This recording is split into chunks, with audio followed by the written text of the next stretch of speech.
Dr. Paul Maier is professor of history at Western Michigan University in Kalamazoo, Michigan. Very well known to anyone who's been watching 100 Huntley Street over the years. So well known that, in fact, I think you should be on salary here, Paul.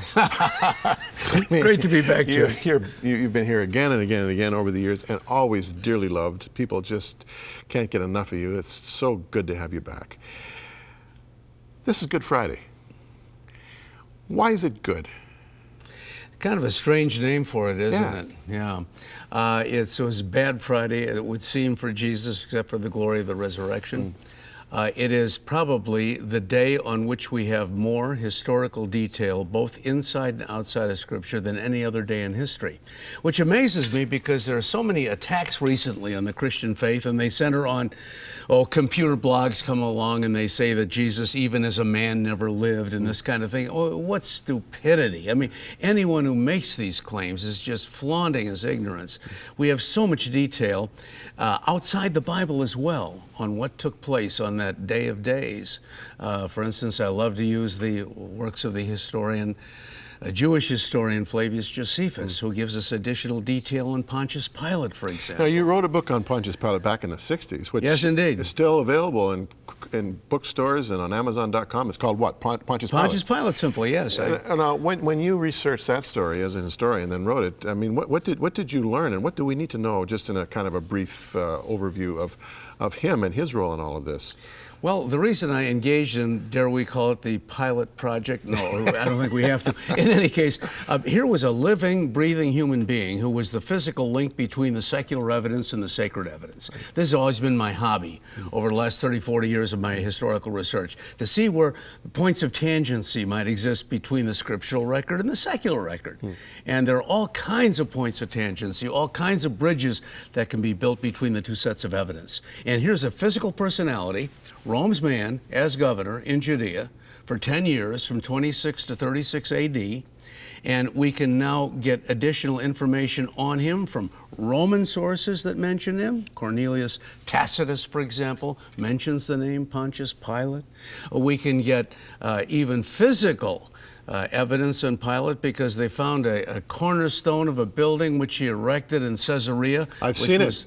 You have? Good. Yeah, I've seen it. To the people of Caesarea, Pontius Pilate, the prefect of Judea, has presented the Tiberiaeum in honor of the Emperor Tiberius. I think the one that's there in Tiberias is obviously a replica. I think the original is in the Israel Museum in Jerusalem. Absolutely, yeah. But when I lived in Israel for 7 years, as you know, and I many times went to Caesarea, and I would always point this out to my friends. You got to see this. Why was that find so important?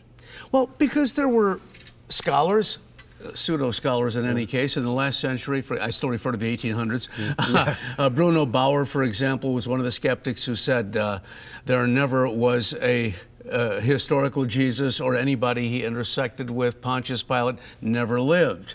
Well, and those claims are still made today. These are people who simply don't have the facts.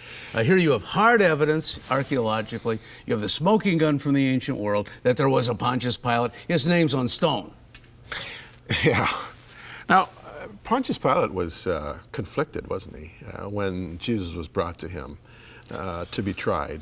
Was this evidence of him being a good man, or was he just a good jurist, or he realized that this is a lynch mob?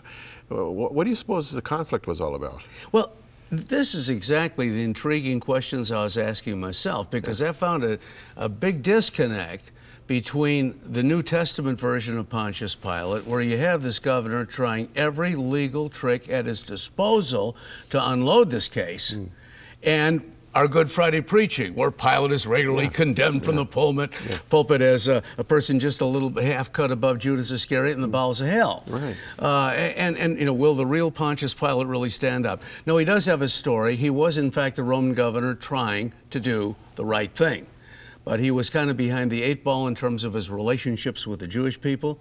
There had been 2 or 3 incidents before the Good Friday episode in which he innocently fouled up Once he tried to introduce Roman military standards that overlooked the temple, and that was against the second commandment. There's a big riot. Another time he's trying to do nothing more than improve Jerusalem's water supply. He builds an aqueduct, and for a while he's praised until the word gets out that part of the temple treasury subsidized that operation. And then there was another riot and so forth. And so the third time he did nothing more than hang up a couple of golden shields in his office in Jerusalem, which was the Palace of Herod, west part of the city. And these were not offensive, no images on them. He had his fingers burned on that one.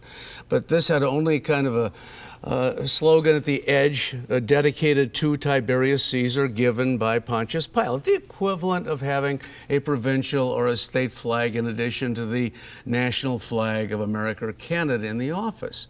And this also caused a demonstration by the four brothers of Herod the Great, the sons of Herod the Great, Herod Antipas and his three brothers. He's the one who killed John the Baptist, you recall. And he tattled to Rome, and Pilate got a warning letter from Emperor Tiberius to soften up and don't involve the Jews in any further troubles, or he would have outlived his usefulness as governor. So maybe there was a bit of self-protection in his conflict. Yeah. Toward the end, it's either Jesus or himself, really, when it comes down to it. He loses his job. Did he lose his job after the Jesus incident? He was recalled 3 years after the Good Friday episode. We know that for sure. Again, Good Friday took place on the 3rd of April, 33 A.D., and he was recalled 3 years later in 36. And what caused his recall, of all things, was a riot on the main north-south highway in Samaria. The Samaritans, of all people, got in the act. They had a religious rally on Mount Gerizim, the Mount of Blessing, mentioned in the Old Testament. And all Pilate did was a police action trying to put this down. But they tattled to the Roman Senate and the Roman Emperor, and Tiberius sent him his walking papers. Now we're going to have Pilate return to Rome, and this time be on the other side of the judicial bench. And what do you know? Josephus tells us before he got to Rome, Tiberius had already died. So he didn't face the music there. I'll never forget my only time in Mount Gerizim. I was there for the celebration of the Samaritan Passover. Were you really? I was. Yeah, well, they still celebrate by killing a lamb. Yeah. Oh, no, it's an amazing thing to watch. Every family has a lamb.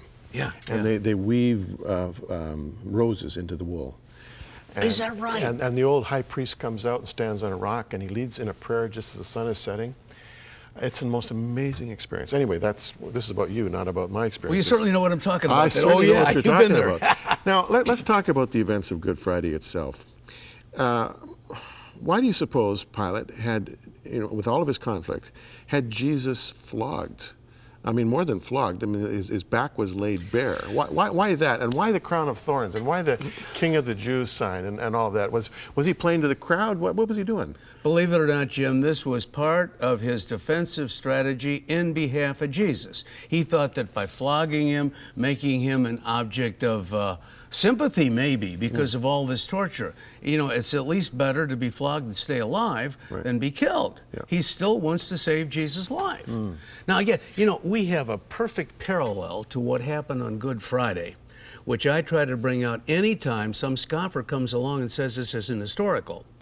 29 years after that event, we have a perfect parallel to Good Friday that everybody has overlooked. In the year 62 A.D., Josephus tells us that Jesus' half-brother, James the Just of Jerusalem, was stoned to death by the Sanhedrin in the absence of the Roman governor who hadn't gotten there yet. His name was Albinus. And when he arrived, he was so ticked off that this kangaroo court action had taken place that he had the high priest canned out of office. The second time a Roman governor is trying to do the right thing. Look at the parallels. We have Jesus on trial for his Christianity, and we have his half-brother on trial for his Christianity 29 years later. Governor here is Pontius Pilate, trying to defend Jesus. Governor here is Albinus. He didn't get there in time, but he's trying to do the right thing. High priest here is Joseph Caiaphas. High priest here is his brother-in-law, Ananus. Sanhedrin here, Sanhedrin there. Maybe some of the same members. I mean, this is a perfect parallel to what happened. And so just absolutely furious at these people who come along and say this wasn't historical. By the way, Joseph Caiaphas, I guess you know the good news about that, don't you? Mm-hmm. Here we have the high priest of the Jews, whose bones have been discovered in Jerusalem. In fact, these are the bones of the first biblical personality ever to come be discovered thus far. I was there the day they discovered them. Really? I was there. I was shooting something for Crossroads, and I was taking a break, and I saw these archaeologists working down in the valley. And you know, when I lived in Jerusalem, I would always go to these digs to see what's going on. Yeah, yeah. And I go down and ask these guys, "What's up with this? What are you doing?" Well, we think we found the tomb of Caiaphas. I said, "Come on." Yeah, yeah. Because I understood that there were, again, historical revisionists who had said that Caiaphas had never really existed or lived.